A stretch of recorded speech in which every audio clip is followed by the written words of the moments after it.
What's going on, everybody? David here from Bluckers Videos and Collectables, and today I got a brand new video for y'all, and this time it will be my top 10, or should I say top favorites, because I don't really have a top 10 that goes from 10 to 1 on this particular toy line. But that being said, this is in celebration of the 1-year anniversary of Mattel's release of the Jurassic World Fallen Kingdom toy line and Dino Rivals line. This past April 16th was the 1-year anniversary for those releases. And so basically anything that came out from April 16th of 2018 till April 16th of 2019. Anything that's been released that's toy related.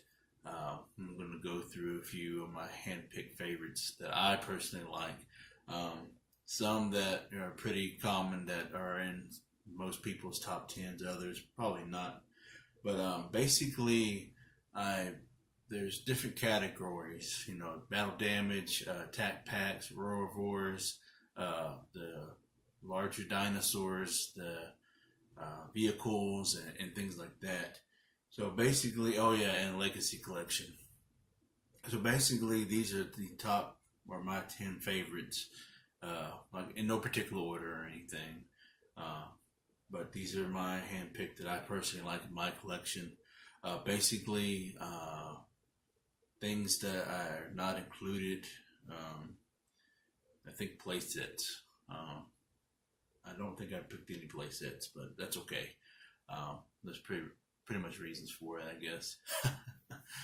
But I also do have a human figure that I picked as well. So first off, I want to say thank you, Mattel, for producing these wonderful toys.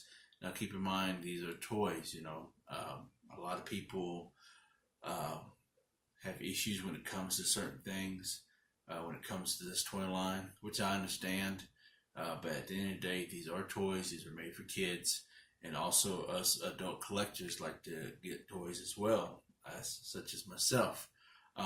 When I go through these, I'm gonna go through like the pros and the cons of these figures, because I think it's only fair, because a lot of people just kind of like they don't really go into cons because, you know, they want to make, I guess I could say, make it look good, but you also have to deal with the bad as well. And it had a lot of flaws in this toy line. Bad paint, well, not bad paint schemes, but paint schemes that, well, I guess you could say bad paint schemes, like missing eyeballs, sloppy paint jobs, articulation not handling very well, should I say, not being able to stand, always falling over, you know, things like that. And which is, with any toy line, nothing's perfect. But you gotta take in the good with the bad, or bad with the good, should I say. So with that being said, most of them have a lot of good stuff, and some of them have some bad things. I'll do my best, you know, with it. This video might be a little long. My apologies if it is. But yeah, this is my top favorites of the Jurassic World toy line by Mattel. First thing I want to start off is with the attack packs. My favorite one out of all of them, and there's been a lot of good ones too, is the Min-Me. Now, this thing has an amazing sculpt. I don't know how they did it, but the way that they had these spikes inserted in, and I think it was probably bolted in, and then the top part, or the outer here, was probably set upon and then just molded in. Whatever they did, you know, I think this is an amazing toy right here. I love this thing. It's probably my favorite one, and there's been a lot of them, you know, like the Solaris and the Albertosaurus. You know, a lot of new species that came out, that this one stood them out to me out of them all. The only downside I don't like is that the lack of paint on the toe claws. And that's pretty much with about maybe 95% of their figures that they produce when it comes to dinosaurs, is that they don't paint the toe claws. And for the most part, I've seen customs, and then some that I compare with the custom and with the regular. And some most cases, it actually does look pretty good without the paint thing. Paint the dew claws, should I say. But overall, I mean, this is one figure I highly recommend if you're interested in getting into the Jurassic World Fallen Kingdom line. This is from Wave 3 of the attack packs from the Jurassic World Fallen Kingdom line. And this is a very good figure in my opinion, you know. But other than that, that's about the only thing I can think of when it comes to this figure as far as the downside. But I really love this sculpt and everything because the way the detail is, and it's amazing. So up next is my favorite one out of the human assortment line. And I know everybody's trying to think, why did I pick this one? Well, mainly because of nostalgic purposes and because I think that they did a really good job. And I really wish that they would have continued on when it came to hatchlings. But it's none other than the Owen Grady with Baby Blue. And this is like the only legit hatchling. If y'all can see this, apologies.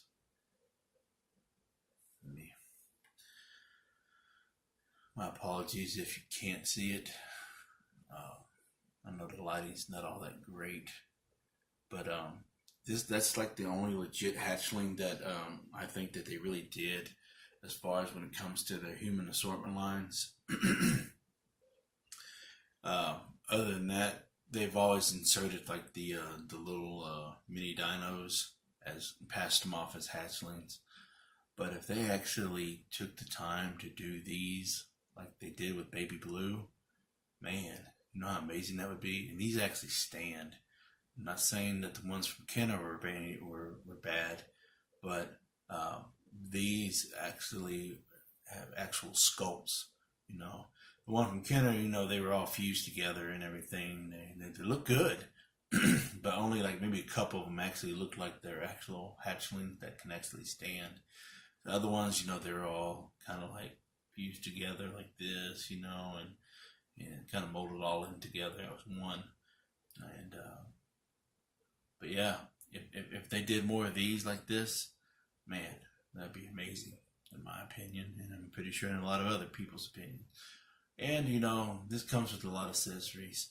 The one thing that you could say that the downside to having an Owen figure is you can really easily lose this knife. This knife right there.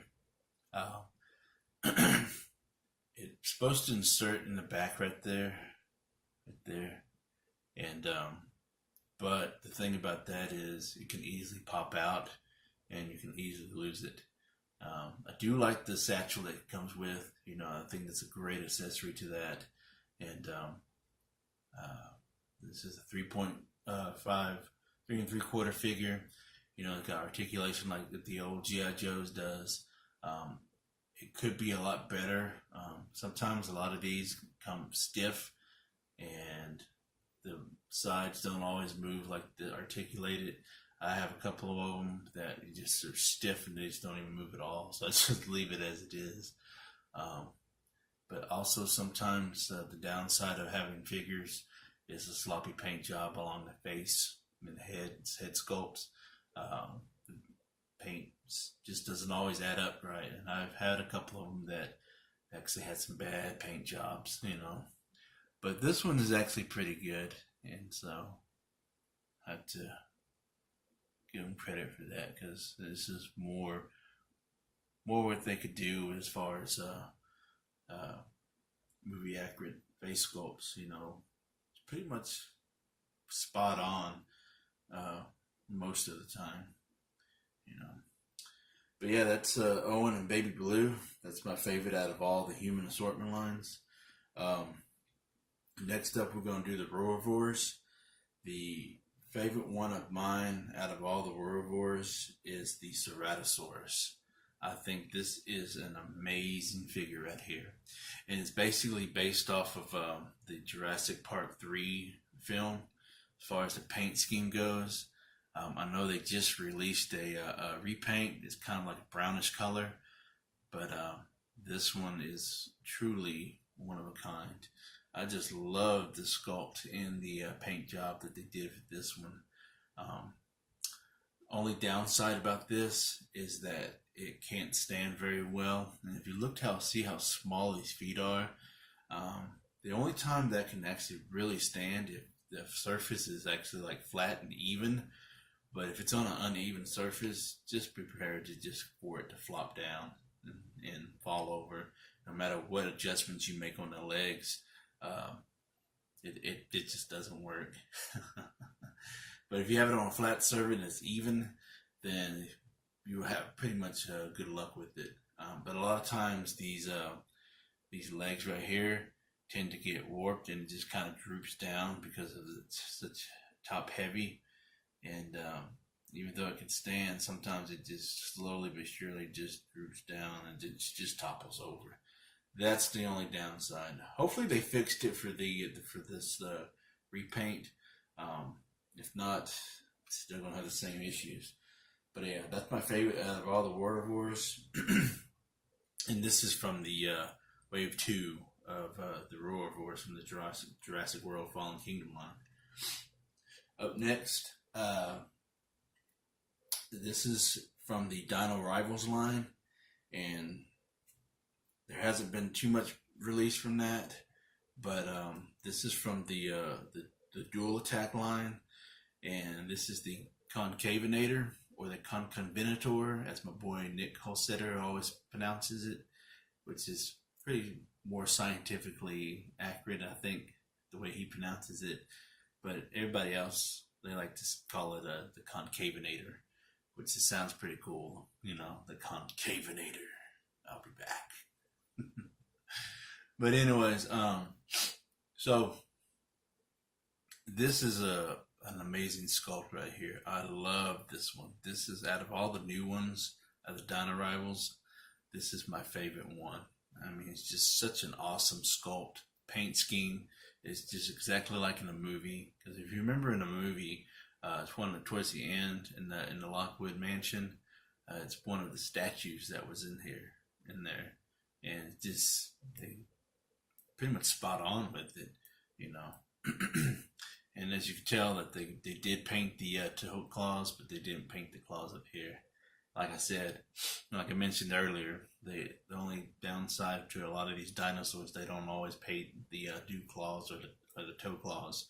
And, you know, only the toe claws, but the dew claws are not painted, or the hand claws. I do like the action feature right here, but as far as the tail goes, I don't know why that's an action feature, because I don't think majority of these carnivores actually whip their tails to knock something over or whatever. They might have, I don't know, who knows. But it could have done without this tail action feature.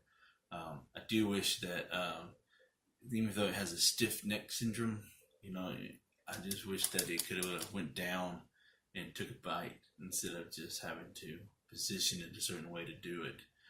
That's the only downside, in my opinion, on this. But overall, this is an amazing figure. I love this figure. I recommend this figure to anybody. So go out and pick you up a Concavenator. Next up is my favorite vehicle. There's 3 vehicles that came out in the Jurassic World Fallen Kingdom line. This one being my favorite. This is the transport truck, off-road transport truck, and I love this thing. Not that the other ones are any cooler, but this one actually has some electronic features. The only other electronic features in the other vehicles is the submarine. It has a light feature, but this has sounds, you know, and lights.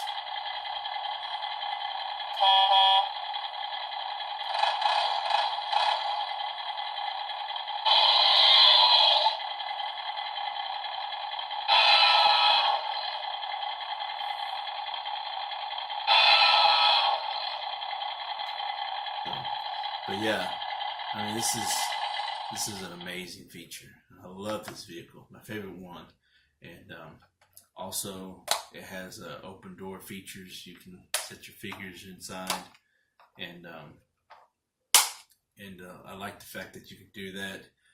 The other vehicles, you can't really do that much to it, especially with the Legacy Jeep and the Gyrosphere Blast vehicles. They don't have open doors or anything. The only downside about this thing is you can only fit certain size dinosaurs. Also, yeah, I mean, it's just, you can fit other ones if you wanted to, but it's just too big. You won't be able to close the transport thing. So the only thing that can really fit is like the Attack Pack dinosaurs. But like I said, you can fit the medium-sized ones, but it just won't be able to close very well. So yeah, this is my favorite vehicle of the whole entire line. Hopefully they make more for the Dino Rivals line. That's another thing that a lot of people are really after is making sure that they want more vehicles and play sets. Up next is another part for the Dino Rivals line. But out of all the battle damage dinosaurs that we've gotten, this is my favorite one, the Albertosaurus. This is such an amazing sculpt right here, incredible detail. The one thing that makes this so great is this battle damage. It's a dual battle damage. So you get that and you get that. So it's like, not only do you get a rib cage, but you're able to move the rib cage, and in the inside, it reveals the squishiness of the guts and everything. So that's the great thing about that. I do like the fact that this thing is not painted on, but it's actually got an actual scratch mark to it that was molded in. So the downside, in my opinion, is that it's the lack of paint job. Now, I like the fact that they had this wonderful velvet paint right here, but I just wish it would have just went all the way down to the back of his tail. Heck, I'll even accept it to go all the way down here and not the tail like they normally would. But yeah, I just wish it would have had more paint to it. Some people like it like that. I mean, that's fine. You know, to each their own. And also here, I would like to have it all the way down here to its belly. You know, here's another example where they actually painted the claws, but missed out on the dew claws right there and on the hand claws. So yeah, this is my favorite battle damage figure out of the battle damage line. Next up is part of the Legacy Collection line, and this particular figure was one of what they call it, the Spino Gate, because we wasn't able to get a fully stocked Spinosaurus run, and I was lucky to get this one. I happened to I missed out on its initial run with the Spinosaurus on Target online. Couldn't find this on stores. It was an online exclusive apparently, and sold out within minutes, you know. And a lot of times, a lot of people would have to either pay scalper prices for it, or they would have to hook up with a buddy overseas in the UK to get one of these, and it's pretty pricey, you know, over there. They would have to pay regular price plus the shipping. So overall, you probably pay between $50 and $60 just for one of these. Luckily, at the time, through all this whole Spino fiasco situation, there was, people have been saying that at that particular time you could, like every hour they would post like 2 or 3, and then you would get online and they would be sold out and all kinds of stuff. But luckily, at 1 a.m. and one morning, I think one weekend, I just happened to snag one. So I'm pretty excited and very happy to have this finally in my collection. So the good thing is that they did paint that, and they painted the dew claws and the hand claws. So that's a plus. I think this is like the only figure that's that actually got the full paint job treatment. But the downside is kind of like with a lot of other figures, you get the droopiness, like, because it's so top heavy, and that it would just droop down like this, and people would just get frustrated because the thing would be so loose, and also the tail would also droop down. So best bet is once you insert the tail in, you just leave it as is and don't move it, because a lot of times the tail would just drip down too, or droop down as well. So that's the only flaws I saw as far as the Spinosaurus goes. Other than that, it's a great figure. You know, love this big beast. So also up next, out of all the T-Rexes we got, you know, Rexy was one of the most popular ones that they remade a lot of. So there's like 3 different sizes, or yeah, there's the Legacy Collection Rex, and then there's the Bite and Fight, or no, not Bite and Fight, Thrash and Throw T-Rex, and I think there was one other one that they did. Maybe I could be wrong, but with the Dino Rivals